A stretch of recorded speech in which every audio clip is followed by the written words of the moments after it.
하나님께서 저희들에게 주신 은혜의 말씀을 잠시 공독하겠습니다. 마태복음 5장 1절부터 5절 말씀입니다. 예수께서 무리를 보시고 산에 올라가 앉으시니 제자들이 나온지라. 심령이 가난한 자는 복이 있나니 천국이 온유한 자는 복이 있나니 그들이 땅을 기업으로 받을 것이니요. 아멘. 오늘 팔복을 계속적으로 주제로 말씀을 전하고 있습니다. 오늘 말씀은 세 번째 복, 온유한 자의 복입니다. 이런 말이 있습니다. 아무것도 하지 않으면 아무것도 일어나지 않는다. 아무것도 하지 않으면 아무 일도 일어나지 않는다.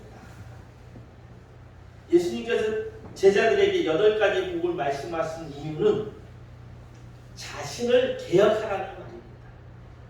다시 말해 팔복을 통해 예수를 믿는 자들이 변화되길 바랬습니다.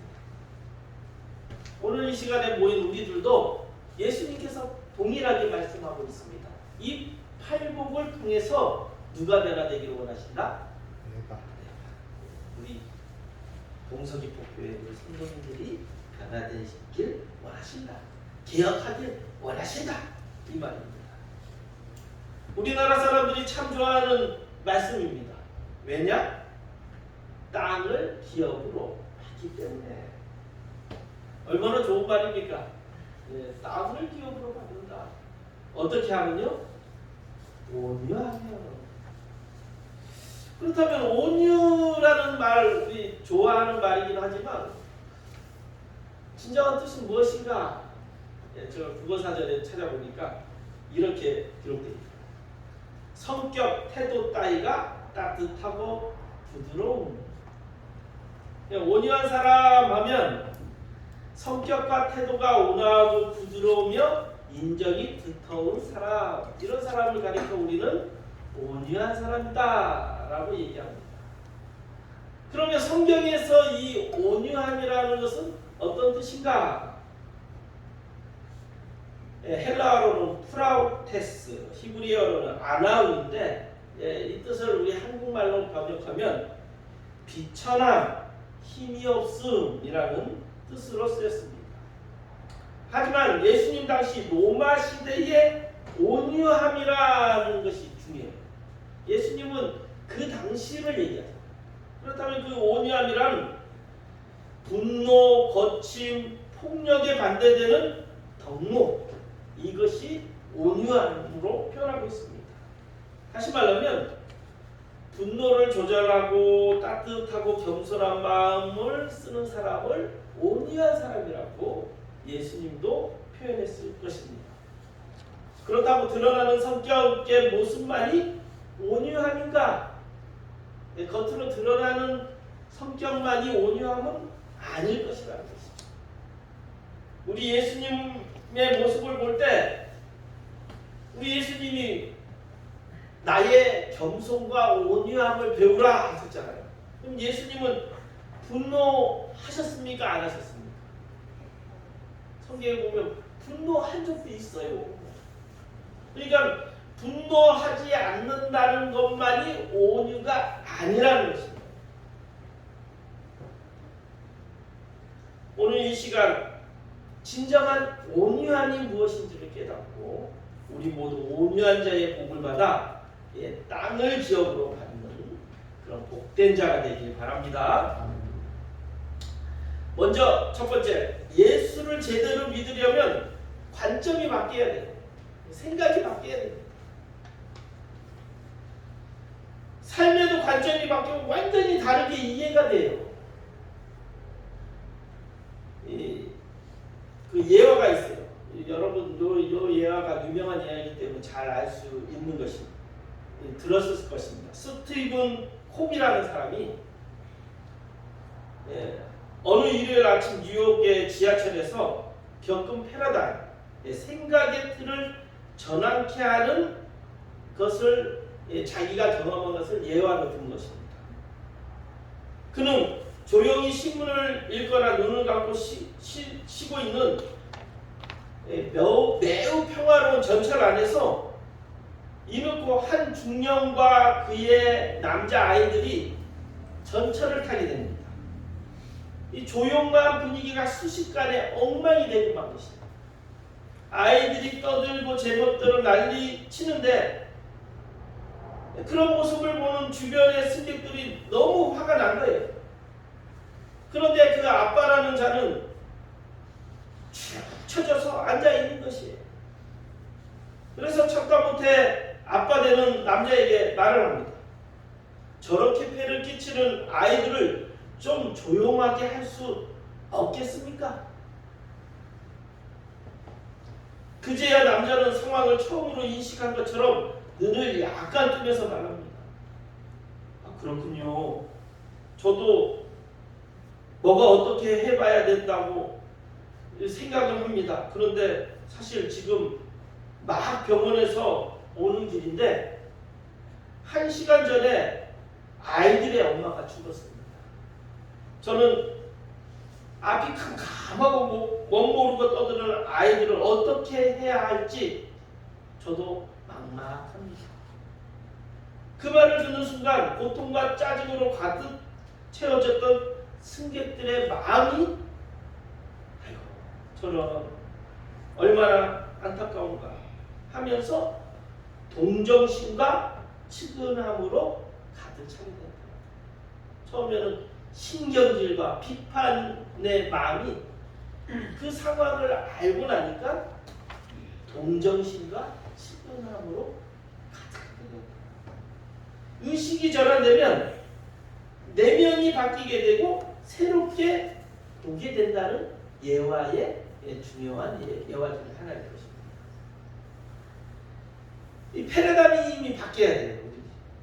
잘 바뀌어야 돼요. 말씀에도 그렇습니다. 예를 들어서 우리가 기도할 때 제일 좋아하는 말씀이 요한복음 7장 15장 7절 말씀과 마태복음 6장 33절의 말씀을 너무 좋아합니다.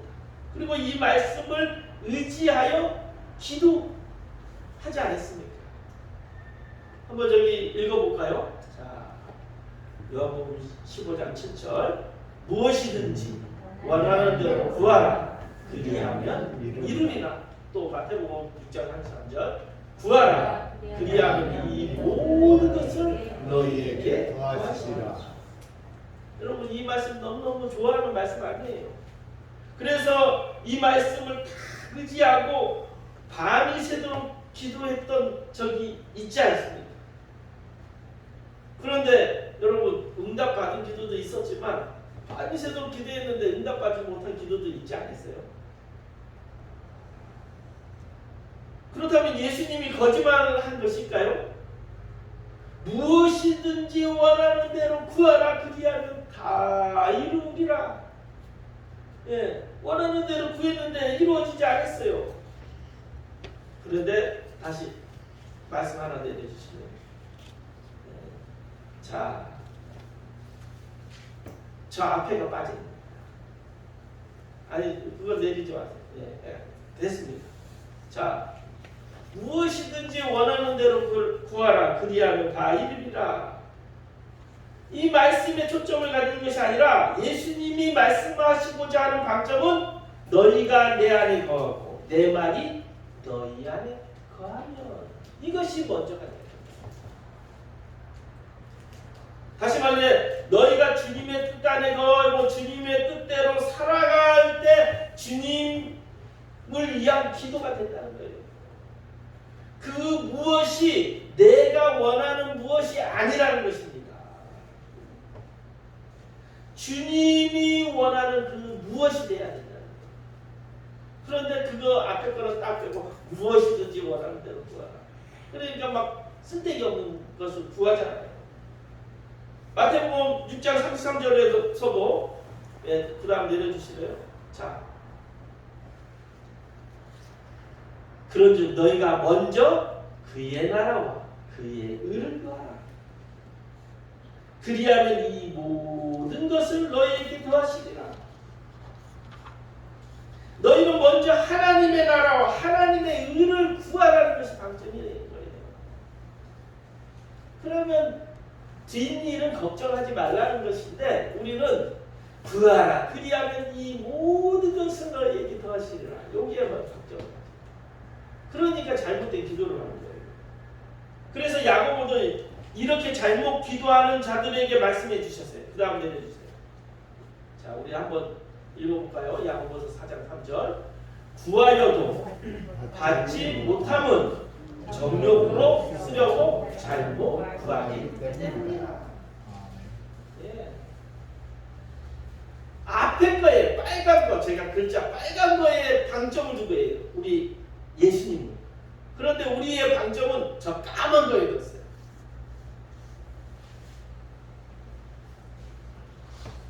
제가 자주 말하는 것 중에 빌립보서 4장 13절.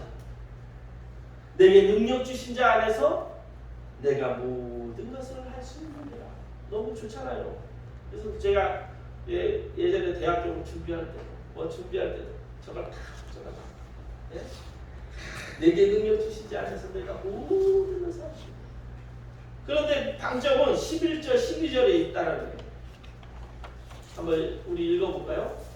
내가 궁핍함으로 말하는 것이 아니니라. 어떠한 형편이든지 나는 자족하기를 배웠느니 나는 비천에 처할 줄도 알고 풍부에 처할 줄도 알아. 모든 일, 곧 배부름과 배고픔과 풍부와 궁핍에도 처할 줄 아는 일체의 비결을 배웠노라. 누구에게 비결을 배웠다라는 것입니까? 주님과 함께하면서 어떠한 형편이든지 주님과 함께하면 만족하는 법을 배웠다라는 것입니다. 그래서 저기서는 내가 능력 주신 자 안에서 모든 것을 할 수 있는 이라가 이 방점이 아니라는 거예요. 자족하는 마음을 배웠다라는 거예요. 예수님과 함께할 때 나는 만족합니다. 여호와는 나의 목자시니 내가 부족함이 없으리로다.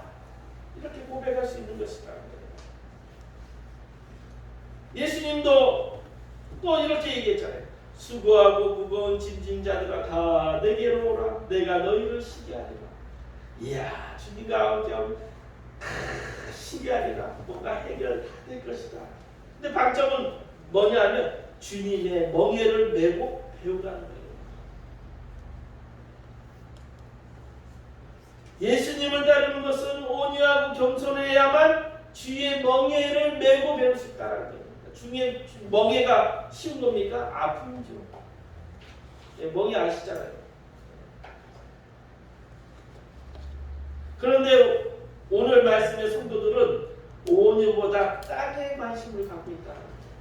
오늘 방점은 우리 제목도 온유한 자의 복이 때 우리는 땅을 얻기 위해서 온유합니다. 우리가 온유해지면 땅을 얻어지는 거예요. 사랑하는 성도 여러분, 먼저 온유한 자가 됩시다. 아멘. 네, 우리 옆에 있는 성도들에게 한번 이렇게 얘기합시다. 온유한 자가 먼저 온유한 자가 됩시다. 그렇다면 온유한 자란 무엇인가? 아까도 말했지만 헬라어로 프라우테스, 히브리어로 아나운데 비천함, 힘이 없음, 즉 나를 낮추고 주님을 의지하는 것. 이것이 온유함입니다.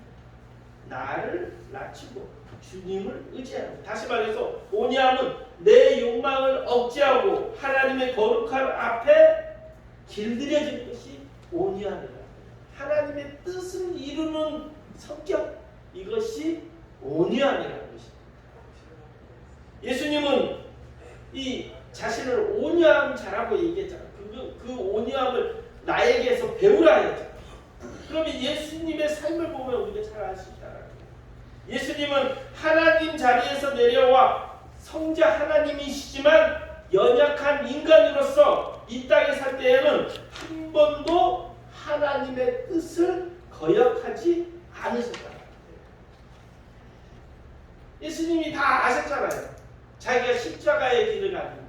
예수님이 다 아셨어요. 제자들이 배반한다는 거. 예수님이 다 아셨어요.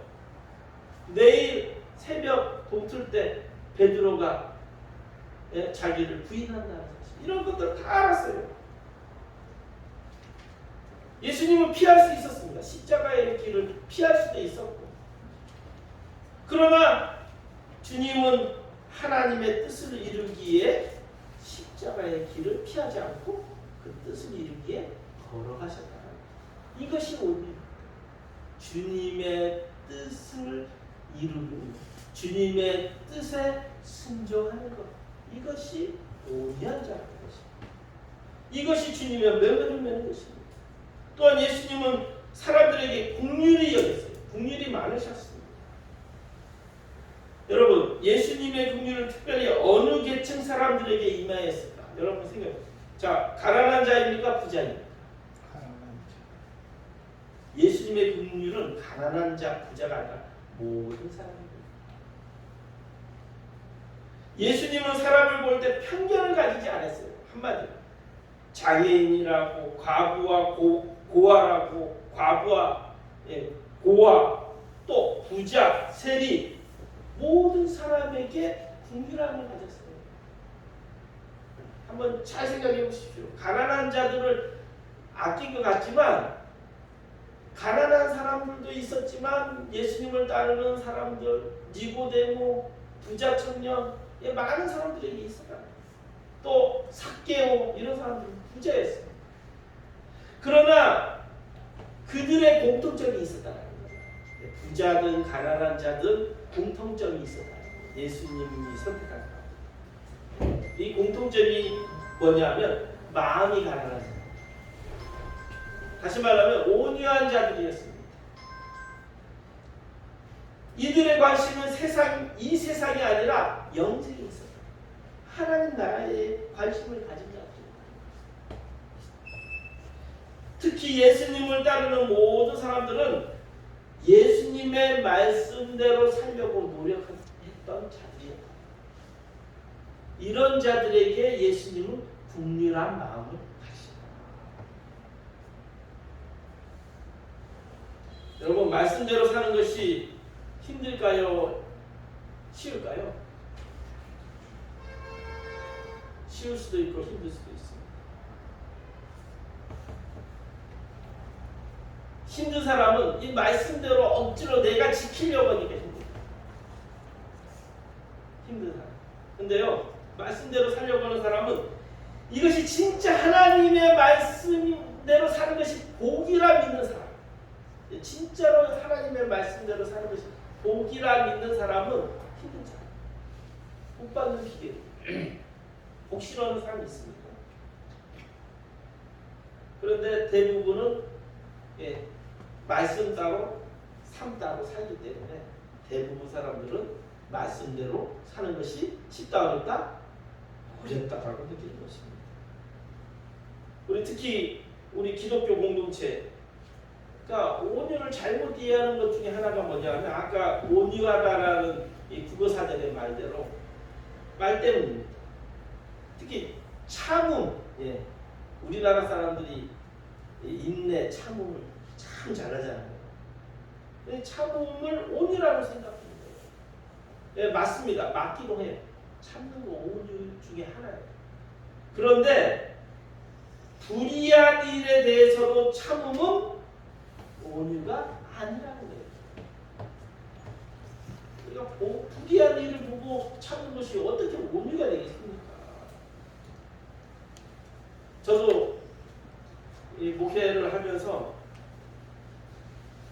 이런 마인드가 있어요. 문제를 삼지 않고 넘어가자. 문제를 삼지 않고 넘어가자. 이것을 온유라고 생각한 적도 있어요. 그런데 어찌 보면 비겁함이 아닙니다. 이 문제 갖고 많이 갈등해요. 이것 때문에 우리 성도님들이 상처받지 않을까. 그러면서 성경의 하나님의 말씀 갖고도 제대로 절하지 못하죠. 너무 많다. 하나님의 말씀 분명히 이것이 이렇게 사는 삶이 아닌데 상처받아가지고 교회 안 나오고.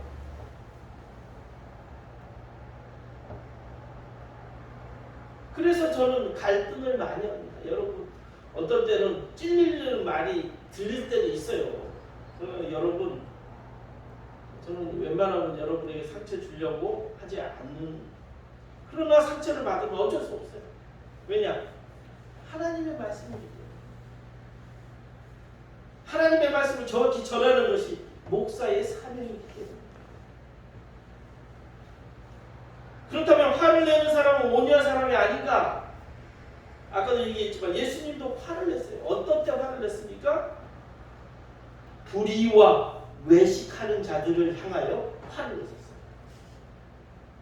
이 외식하는 자가 이중인격자들, 특히 바리새인과 종교 지도자들의 이중적인 모습을 보고 화를 냈다. 그러므로 온유함의 기준이 있어야 합니다. 화를 내고 안 내고가 아니라 하나님의 뜻인가 아닌가. 예수님처럼 불의와 외식하는 자를 향하여 화를 내는 마음이 있어야 되는 거예요. 그러면서도 하나님의 뜻을 이루어요. 하나님의 뜻을 이루어요. 여러분 우리가 잘 알다시피 일제시대 3.1운동 때 33인 중에 반이 우리 기독교인들 아니었습니다. 그 불의를 보고 어떻게 했습니까? 평화운동을 하지 않았습니다. 불의를 보고 가만히 있지 않았다는 거예요. 그때 기독교의 인구는 1%도 안 됐는데 3.1운동을 이끈 50%가 기독교입니다.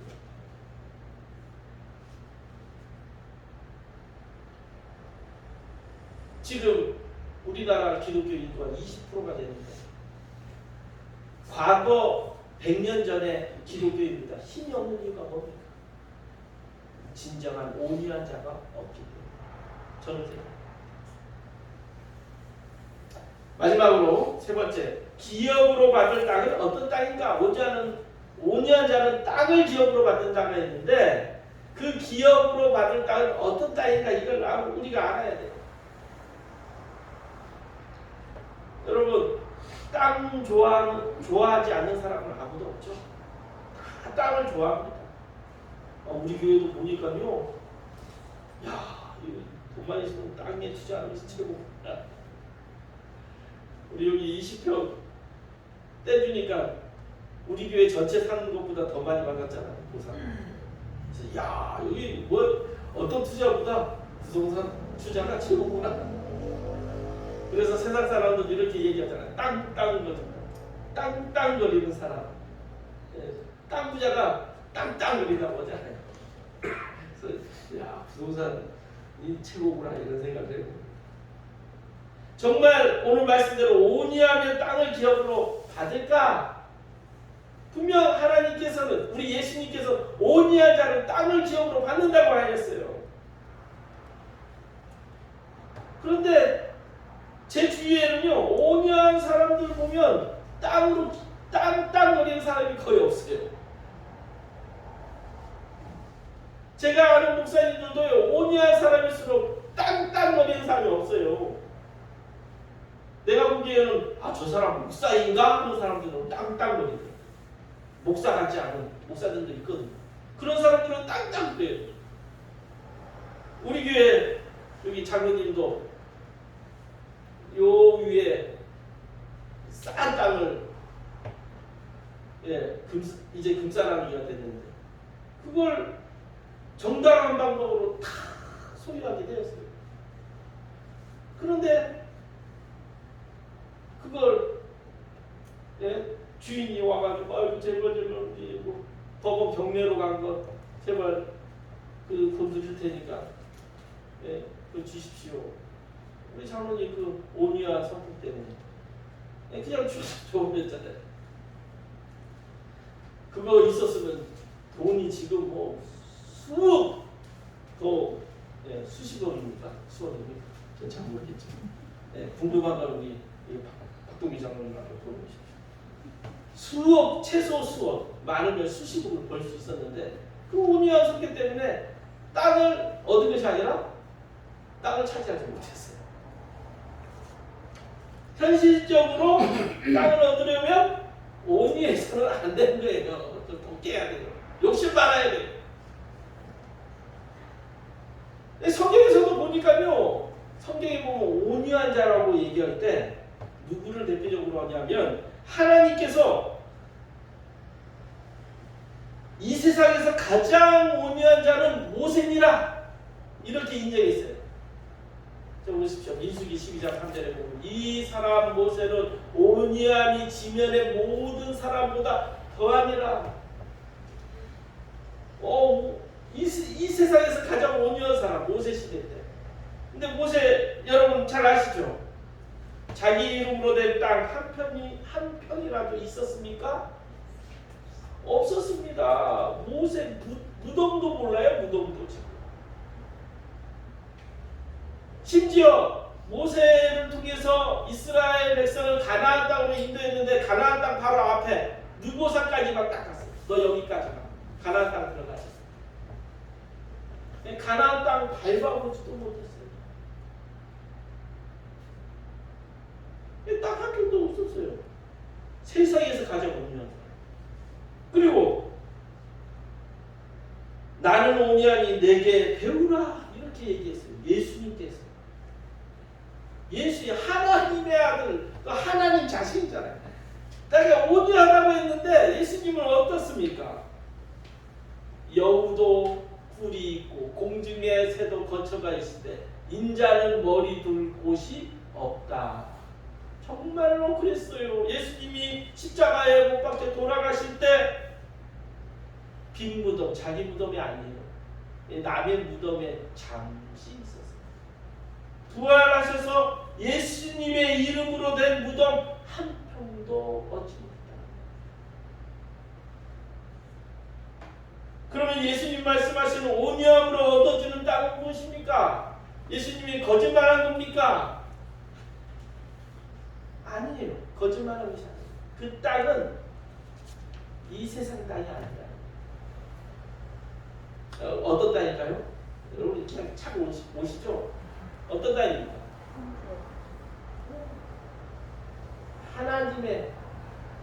하나님 나라의 땅이라는 거예요. 새하늘과 새 땅, 하나님 나라를 가리키는 것입니다. 여러분 팔복을 딱 보면요, 우리 한번 봐보세요. 팔복.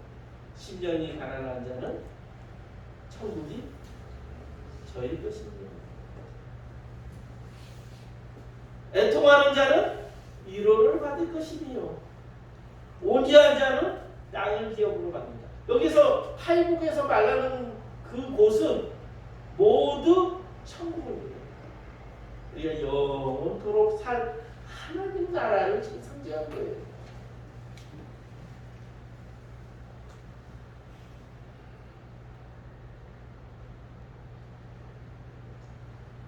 그러나 어떻습니까? 모세를 비롯해서 많은 온유한 성경의 영웅들, 그들이 하나님 앞에서 온유함으로 길들여졌습니다. 그래서 그들이 이 세상의 땅 한 평을 얻지를 못했습니다. 그러나 수천 년이 지난 지금도 그들을 우리는 알고 또 천국의 땅을 차지한다라는 사실을 우리는 알고 있지 않습니까? 이처럼 우리도 온유한다면 우리가 예수님을 대적하는 세력과 악의 무리에 대해서 예수님처럼 거룩한 분별하는 예수님의 뜻을 이루는 온유함을 가지고 그런 자가 되어서 모두 천국의 주인이 되시길 진심으로 바랍니다. 아멘. 문제를 한번 풀어보겠습니다. 1번, 예수님을 제대로 믿으려면 나의 관점에서 예수님의 관점으로 바뀌어야 합니다. 2번, 온유함은 내 욕망을 억제하고 하나님의 거룩함 앞에 길들여지는 것입니다. 예수님이 말씀하신 땅은 새하늘과 새 땅, 하나님의 나라를 가리킵니다.